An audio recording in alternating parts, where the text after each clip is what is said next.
Start करेंगे। हमारा part कौन सा चल रहा था भाई? विद्युत चल रहा था। विद्युत का नाम क्या हमारा? इलेक्ट्रिक। इलेक्ट्रिक का मतलब क्या होता है? लाइट होता है। लाइट का मतलब क्या होता है? विद्युत होता है। इसको तुम डेली काम करते हो। आज हम तुम्हारी लाइट के बारे में ऐसे पढ़ेंगे कि हमारा जो ये कनेक्शन हो पड़ा है ना, पंखा लगा हुआ है, बल्ब का कनेक्शन लगा हुआ है, ये लगा हुआ है और भी इसमें स्विच वगैरह कनेक्शन लगे हुए, ये कौन से क्रम में जुड़ी है? हमारी जो लाइट जो होती है ना विद्युत, या अगर प्रतिरोध की बात करें, प्रतिरोध हमारे जोड़ने के दो तरीके होते हैं। एक होता है समांतर क्रम संयोजन, कौन सा होता है? और दूसरा होता है हमारा श्रेणी क्रम संयोजन, कौन सा होता है? अगर मैं आपसे बात करूं उससे पहले आपको कुछ सम इंपॉर्टेंट पॉइंट्स हैं या कुछ महत्वपूर्ण बिंदु हैं जो मैंने आपको पहले नहीं लिखाए थे, अब लिखा देता हूं ना। सबसे पहला पॉइंट है किसी पदार्थ का प्रतिरोध। प्रतिरोध का मतलब आपको आर ही ध्यान रखना है। क्या ध्यान रखना है? आर। प्रतिरोध का मतलब आपको रुकावट ध्यान रखना है। दूसरा हमारा प्रतिरोधकता, ये तुम्हारा वही रो है। क्या तुम्हारा? रो, जिसको हम परावैद्युतांक कहते थे। क्या कहते थे? परावैद्युतांक यानी रो कहते थे। ताप परिवर्तन के साथ परिवर्तित हो जाते हैं। इस बात का मतलब ये, अगर एल्युमिनियम का तार है, तुम्हारा लोहे का तार है, तुम्हारा कॉपर का तार है, फिर चांदी का तार है, इनका अगर आप ताप बदलोगे ना, ताप अगर परिवर्तित करोगे, ताप बदलोगे, तो उसके प्रतिरोध में और प्रतिरोधकता में अर्थात रो में और आर में क्या आ जाता है? अंतर आ जाता है, परिवर्तन आ जाता है। एक बात तो याद रखिए। दूसरा पॉइंट, धातु तथा मिश्र धातु के लिए प्रतिरोधकता, रो ध्यान रखना है, प्रतिरोधकता अत्यंत कम होती है तुम्हारी, अर्थात 10⁻⁻8 से लेकर 10⁻⁻6 ओम गुणा मीटर। ओम गुणा मीटर किसका साथ मात्रक होता था? हमारा रो का। किसका होता था? रो का। आपसे कोई पूछे भाई साहब धातु या मिश्र धातु, धातु बात करो तुम्हारी कॉपर हो गई, चांदी हो गई, मिश्र धातु बात करो तुम्हारी इस्पात हो गई तुम्हारी, ना, ठीक है ना। यानी कि तुम्हारी धातु और मिश्र धातु के लिए जो प्रतिरोधकता जो होती है, जो रो का जो मान होता है, यानी कि रुकावट का जो मान होता है, अत्यंत कम रहता है। धातु के लिए और मिश्र धातु के लिए अत्यंत कम होता है तुम्हारा 10⁻⁸ से लेकर 10⁻⁶ ओम गुणा मीटर तक होता है। लेकिन अगर मैं आपसे बात करूं तथा विद्युत रोधी पदार्थ, विद्युत रोधी पदार्थ जैसे तुम्हारी रबड़ हो गई, कांच हो गई, तुम्हारी प्लास्टिक हो गई, के लिए बहुत उच्च होता है, अर्थात 10⁻⁻ से लेकर 10⁻+ सॉरी 10⁻+ से लेकर 10⁻17 ओम गुणा मीटर। बाद में 10⁻+ से लेके और +17 तक। इस बात का मतलब ये है, हाँ सुनो मेरी बात को, यानी कि जैसे तुम्हारी को धातु और मिश्र धातु है ना, धातु और मिश्र धातु में लाइट आराम से चली जाएगी, रुकावट धीरे धीरे होगी, रुकावट बहुत कम मात्रा होगी, अर्थात 10⁻⁻8 से लेकर 10⁻�6। इस बात का मतलब होता है 1/10⁸ 1/10⁸ 8 मतलब कितना हो गया? इकाई, दहाई, सैकड़ा, हजार, 10,000, लाख, 10 लाख, करोड़। यानी कि 1 रुपया में से अगर मैं 1 करोड़ हिस्सा करूं, 1 रुपया में से अगर 1 करोड़ में हिस्सा करूं ना, इतनी रुकावट आती है किसमें? हमारी धातु में और मिश्र धातु में। अगली बात समझिए हमारी। दूसरी, जैसे हमने बात करी हमारी, यानी कि विद्युत रोधी पदार्थ जैसे रबड़ हो गई, कांच हो गई, लकड़ी हो गई, प्लास्टिक हो गई, है ना, इनमें जो हमारी प्रतिरोधकता होती है उच्च होती है, बिल्कुल कितनी होती है? उच्च। उच्च का मतलब 10,000 मतलब कितना हो जाएगा? इकाई, दहाई, सैकड़ा, हजार, 10,000, लाख, 10 लाख, करोड़, 10 करोड़, अरब, 10 अरब, खरब। यानी कि 1 खरब के बराबर रुकावट होगी किसमें? प्लास्टिक हो गई तुम्हारी, रबड़ हो गई तुम्हारी, कांच हो गया, मतलब लाइट आवेगी ना, सीधी बात है। तुमने कभी देखिए भाई प्लास्टिक में लाइट आ रही है, आती है, लेकिन उसमें रुकावट बहुत तगड़ी होती है, वो हमको महसूस नहीं होती। आती तो है लाइट, करंट लगाओगे ना तुम प्लास्टिक में, आती है, लेकिन आपको महसूस नहीं होगी। क्यों? क्योंकि रुकावट बहुत ज्यादा है, क्योंकि उसके अंदर क्या नहीं होता तुम्हारा, यानी कि इलेक्ट्रॉनों का चालन नहीं होता, मुक्त इलेक्ट्रॉन उसके अंदर नहीं होते। जिस चीज के अंदर मुक्त इलेक्ट्रॉन पर्याप्त मात्रा में नहीं होते, उसके अंदर लाइट कभी नहीं आती है। मैंने आपको हीरे के बारे में बताया था, हीरे के अंदर चारों तुम्हारे जो कार्बन है, कार्बन परमाणु जुड़े रहते थे, कोई में मुक्त इलेक्ट्रॉन नहीं रहता था, तो हीरे के अंदर लाइट नहीं आती थी। लेकिन हीरा गर्म करने पर गर्म हो सकता था, लेकिन गर्म करने के लिए 5000 डिग्री सेल्सियस ताप चाहिए था। 5000 डिग्री से ताप जहाँ इकट्ठा करते थे वो पात्र निकल जाता था, इसलिए गला ही ना सकते।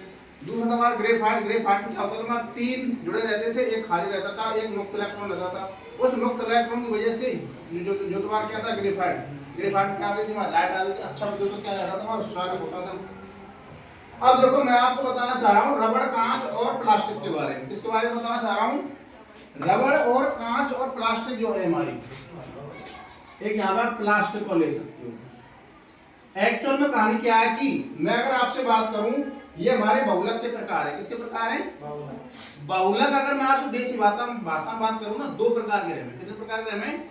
पहला होता है हमारा प्राकृतिक बहुलक और दूसरा होता है हमारा संश्लेषित या मानव निर्मित या सिंथेटिक बहुलक। बहुलक को हम अंग्रेजी में कहते हैं पॉलीमर। क्या कहते हैं? पॉलीमर। उस पॉलीमर का एकलक होता है मोनोमर, जिसको एकलक कहते हैं। उसका द्रव्यमान क्या होता है? बिल्कुल कम होता है। किसका? हमारा एकलक का। एकलक को हम कहते हैं मोनोमर। भाई विज्ञान की भाषा में हम एक काके मोनो, दो काके डाई, तीन ट्राई ऐसे बोलते हैं। तो मोनोमर मतलब एकलक होता है बहुलक का, ठीक है ना। द्रव्यमान एकलक का कम होता है, बहुलक का ज्यादा होता है। दो या दो से अधिक एकलकों से मिलकर बहुलक बनता है तुम्हारा। बहुलक दो प्रकार के होते हैं तुम्हारे, एक होता है प्राकृतिक, दूसरा होता है मानव निर्मित या संश्लेषित। तुम्हारा प्राकृतिक जो बहुलक होता है उसमें आप तीन चार ध्यान रख सकते हो। जैसे अगर मैं आपसे बात करूं प्राकृतिक बहुलक में से तुम्हारा हो गया प्राकृतिक रबर। क्या हो गया? प्राकृतिक रबर के अलावा तुम्हारा एक हो गया तुम्हारा स्टार्च और एक होगा तुम्हारा सेलुलोज। तो मैं बात कर रहा था बहुलक में दो प्रकार के, प्राकृतिक बहुलक और दूसरा तुम्हारा संश्लेषित बहुलक। प्राकृतिक बहुलक हम मोटे तौर पर चार पांच ध्यान रख सकते हैं। पहला होता है हमारा प्राकृतिक रबर, उसमें मिलावट नहीं आती है। दूसरा होता है हमारा सेलुलोज, उसमें मिलावट नहीं आती है। तीसरा होता है हमारा स्टार्च, उसमें मिलावट नहीं आती है। चौथा होता है हमारा कपास पटसन और जूट, जिसको आप रेशा कह सकते हैं, उनके अंदर मिलावट नहीं आती है। दूसरे नंबर तुम्हारा जो संश्लेषित बहुलक होता है, संश्लेषित बहुलक को अगर आप बांटना चाहें तीन भागों में बांट सकते हैं। कितने भाग बांट सकते हैं? तीन भागों में। पहला होता है हमारा कृत्रिम रेशा। क्या होता है? कृत्रिम रेशे में सबसे पहले हम पढ़ते हैं नायलॉन 66 के बारे में, नायलॉन 66 के बारे में। किस बारे में पढ़ते हैं? नायलॉन 66 के बाद हम पढ़ते हैं रियान के बारे में। किस बारे में पढ़ते हैं? रियान को हम कृत्रिम रेशा कहते हैं। तीसरे नंबर पर पढ़ते हैं डेक्ट्रॉन के बारे में, टेरिलिन के बारे में। टेरिलिन मतलब है टेरिकोट। टेरिकोट की मिलावट दूसरे को नाम है, सफेद बात पहन जाता हूँ। टेरिकोट की मिलावट होती है, उनके अंदर भी लाइट नहीं आती है। आपसे बात करूं मैं रबर की, तो रबर हम दो प्रकार ध्यान रख सकते हैं, तो भूना एस और भूना एन। क्या ध्यान रख सकते हैं? भूना एस और भूना एन। उन रबरों में भी लाइट नहीं आती है। अगली बार आपसे बात करूं इसकी प्लास्टिक की, प्लास्टिक हमारी लगभग 6 प्रकार की है। कितने प्रकार है? पन्नी वगैरह बने ना हमारी, या तो बोले पॉलीथीन। का बोले? एक होती है हमारी पीवीसी, जिसको बोलते हैं पॉलीवाइलेट क्लोराइड, या पीवीसी के ये पाइप वगैरह बने ना, ये प्लास्टिक होती है। तीसरे नंबर पे आती है हमारी PAN, पॉली एक्रिलोनाइट्राइड, ये हमारे काम में ली जाती है। इसके बाद आती है हमारी स्टाइरीन। कौन सी आती है? पॉलीस्टाइरीन बोल दो, स्टाइरीन बोल दो। एक आती है बैकेलाइट। बैकेलाइट हम काम में लेते हैं, तुम्हारी वो होती है ना तुम्हारी वो प्रेशर कुकर, उसका जो हत्ता बना रहता है वो बैकेलाइट का बना रहता है। किसका बना रहता है? बैकेलाइट का। इस बैकेलाइट के अलावा एक टेफ्लॉन होती है। कौन होती है? टेफ्लॉन का यूज तुम्हारे नॉन स्टिक बर्तनों में किया जाता है। नॉन स्टिक बर्तन वो होते हैं कि गर्म करने पर भोजन तो पक जाएगा लेकिन वो बर्तन गर्म नहीं होता, उसको कहते हैं टेफ्लॉन। क्या कहते हैं? टेफ्लॉन। ये मोटी सी जानकारी थी इसके बारे में, लेकिन इन सब चीजों में लाइट नहीं आती है, लाइट प्रोवाइड नहीं होती है, तो इसका इसलिए आप ध्यान रखना रबर, कांच, प्लास्टिक, इनमें क्या नहीं आती भाई? कोई लाइट नहीं आती है। विद्युत रोधी कहलाते हैं, विद्युत का प्रतिरोध करते हैं, अर्थात यानी कि इनका जो प्रतिरोधकता होती है 10,000 चले 10,000 होती है हमारी 17 ओम गुणा मीटर, इसलिए लाइट महसूस होती ही नहीं है।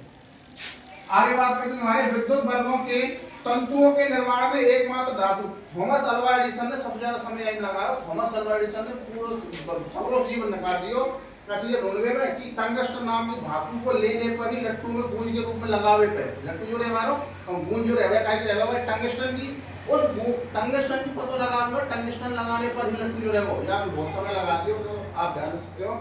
एकमात्र धातु है टंगस्टन जो हमारे बल्बों के तंतुओं के रूप में काम ली जाती है, जिसको हम डब्ल्यू से लिखाते हैं। डब्ल्यू हमारा साइलेंट बोलता है इसमें। अगला हमारा जैसे कॉपर हो गई तुम्हारी, एल्युमिनियम हो गई तुम्हारी, का उपयोग विद्युत संचरण होने वाले तारों के निर्माण किया जाता है। अर्थात यानी कि हमारे कॉपर का, एल्युमिनियम का हम जानते हैं लाइट आवे ना, उन तारों का उपयोग किया जाता है, तुम सब जानते हो। अगला पॉइंट है हमारा प्रतिरोधों का संयोजन। क्या है हमारा? प्रतिरोधों का संयोजन बात करें तो प्रतिरोधों का संयोजन दो प्रकार से किया जाता है। किस प्रकार से किया जाता है? दो प्रकार से। पहला होता है हमारा श्रेणी क्रम संयोजन। कौन सा होता है? श्रेणी क्रम संयोजन की आपको बात सीधी ध्यान रखनी है। जब प्रतिरोधों का एक सिरा दूसरे सिरे से मिलाकर संयोजित किया जाता है, जोड़ा जाता है, तो इसे हम श्रेणी क्रम संयोजन कहते हैं। प्रतिरोध के एक सिरे दोनों में डायरेक्ट जोड़ देना, वहां हम बोले श्रेणी क्रम संयोजन। खाते में श्रेणी क्रम संयोजन में प्रत्येक प्रतिरोध में समान धारा V बराबर IR1 IR2 IR3 I हमारी समान रहेगी, जिसमें हमारी प्रत्येक प्रतिरोध में हमारी जो धारा है वो कैसी रहेगी, हमारी समान। ये बात ध्यान रखिए, प्रत्येक प्रतिरोध में धारा क्या रहेगी, हमारी समान धारा प्रवाहित होती है, परंतु प्रत्येक प्रतिरोध के सिरों पर व्यवहांतर क्या रहेगा, हमारा भिन्न भिन्न। व्यवहांतर मतलब होता है हमारा V, क्या होता है V, V1 ये हो गया, V2 ये हो गया, V3 ये हो गया।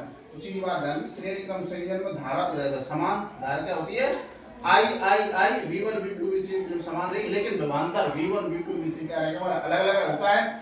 अब मैं आपसे बात करूं, मैंने आपका परिपथ चित्र बनाया किसका, हमारा विद्युत उपकरणों का संयोजन, किसमें, हमारा श्रेणी क्रम संयोजन। तुम्हारी लाइट लग रही है सभी, तुम्हारी श्रेणी क्रम संयोजन में लग रही है, क्या लग रही है, श्रेणी क्रम संयोजन में। आपको पता है कि हमारा जो वोल्टमीटर होता है उसके किसमें लगाते हैं हम, समांतर क्रम संयोजन में, और अमीटर किसमें लगाते हैं, श्रेणी क्रम संयोजन में। ये हमारा तुम्हारा क्या हो गया, V1 का मान ये हो गया, V2 का मान ये हो गया, V3 का मान ये अलग अलग रहेंगे। धारा तुम्हारी I यहाँ पे भी समान, I यहाँ पे भी समान, I यहाँ पे भी समान। ये तुम्हारी बैटरी है, ये तुम्हारी कुंजी है, यहाँ से तुम बंद करते हो चालू करते हो, लाइट तुम्हारी ऐसे बहती है। लाइट आपके धनात्मक से ऋणात्मक की तरफ बहती है, इस बात को आप जानते हो। पहले मैंने इसका सूत्र बनाने के लिए V इक्वल टू तुम्हारा किया V1 plus V2 plus V3। V बराबर क्या होता है, ओम के नियम से V बराबर क्या होता है, IR, क्या होता है IR। तो V का मान मैंने रखा IR, IR1, IR2, IR3। तुम्हारा I कॉमन आ गया यहाँ पर, I कॉमन आ गया यहाँ पे, तो I से I कैंसिल हो गया तुम्हारा। तो R बराबर क्या बना तुम्हारा, R1 plus R2 plus R3। आपसे कोई पूछे श्रेणी क्रम संयोजन में आपको 3 प्रतिरोध दिए, 1 ओमेगा, 2 ओमेगा, 3 ओमेगा, तो उनको आप श्रेणी क्रम संयोजन जोड़ के बताइए। तो आप 1 प्लस 2 प्लस 3 कितने रहेंगे हमारे 6। तो तुम्हारे R का मान कितना हो जाएगा, तुम्हारा 6 ओमेगा। कितना हो जाएगा, 6 ओमेगा। आप सीधी बात पूछे श्रेणी क्रम संयोजन में प्रतिरोधों का संयोजन कैसे किया जाता है, उसका सूत्र लिखो या सूत्र से उसको प्रतिपादित करो तो सीधा कर देना। R बराबर तुम्हारे R1 plus R2 plus R3, या फिर आपको परिपथ चित्र दे देगा, उसमें R1 का मान दे देगा, R2 का मान दे देगा, R3 का मान दे देगा। R1 का दे दिया 4, R2 का दे दिया 8 और R3 का दे दिया सब कुछ 12 है। तो 12, 8 और 4 जोड़ के निकाल देंगे, सीधा क्या आ जाएगा हमारा प्रतिरोध का मान आ जाएगा। उसमें ऐसा कुछ जानने के लिए कुछ नहीं था। एक बार और बता देता हूँ आपको, महत्वपूर्ण बिंदुओं में आपका ताप बढ़ाने पर उसके प्रतिरोध में अंतर आता है। तुम्हारा जो हमारे मिश्र धातु होते हैं उनका अत्यंत प्रतिरोधक कम होते हैं, रो का मान कम होता है, लेकिन कांच, रबड़ और प्लास्टिक में तुम्हारा प्रतिरोध का मान क्या होता है, प्रतिरोध का मान कितना होता है हमारा, अत्यधिक होता है। छोटा 10⁻12 लेकिन कितना होता है हमारा 18 तक।